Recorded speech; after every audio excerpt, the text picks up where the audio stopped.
Maybe you were told that light is a wave. Maybe you were told it was a particle. Maybe you were told it was both or neither. Why do people say all this stuff? Find out today on Quantum, basically.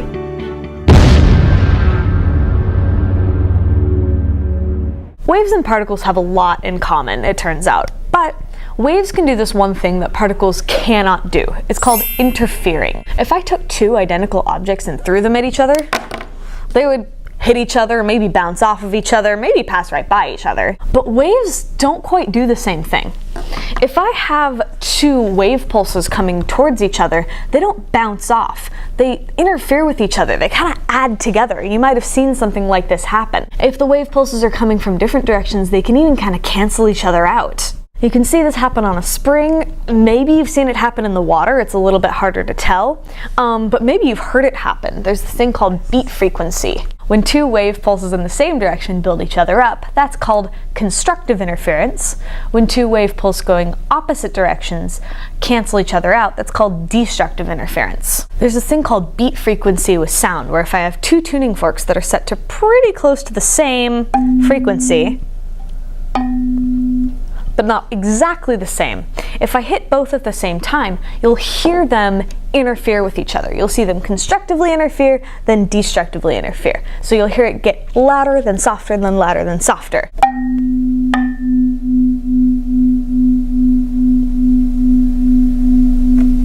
There's this famous experiment called the double slit experiment, which totally proves that light is a wave, because it shows that light can interfere with itself. What you do is you take a laser and you shine it through this film that has these two little slits carved into it. Probably from where you're at you can't see them. They're really, really small. You would expect to see on the wall two little dots of light, but you don't. You see this pattern of bright and dark spots where the light interfered with itself. And that sort of proves, okay, light is a wave, right? Well, it gets even more complicated, because if you try the double slit experiment with something that is definitely a particle, that is electrons, that is to say, instead of shining laser light onto your double slit and looking at the pattern on the wall, if instead you take a beam of electrons and shine it through that double slit, well, you should just see two dots on the wall. Electrons can't interfere with each other, or can they? It turns out if you shine electrons through a double slit like this, you get the exact same pattern, as if the electrons are somehow interfering with each other. So what, electrons are waves too now?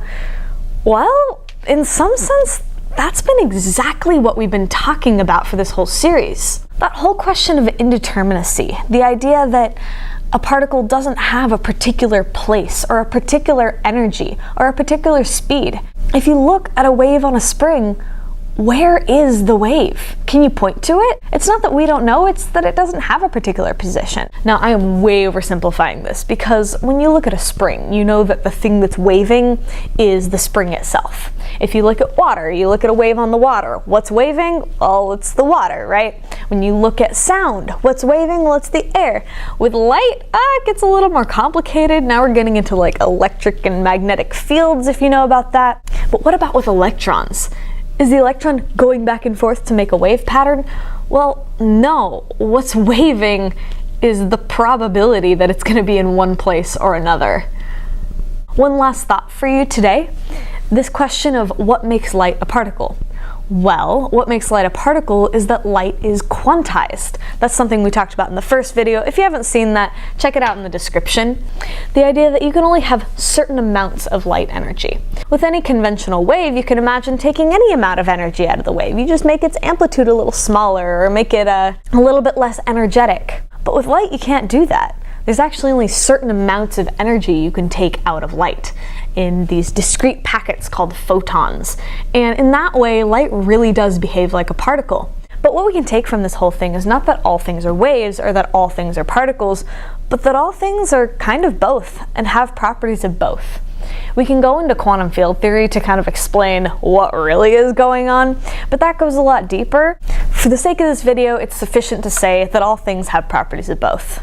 Is the universe weird enough for you yet? Well, it's about to get weirder. Next week's topic is string theory. Subscribe to this channel if you don't want to miss it. There will be other videos between now and then, but I will be back next Tuesday with string theory.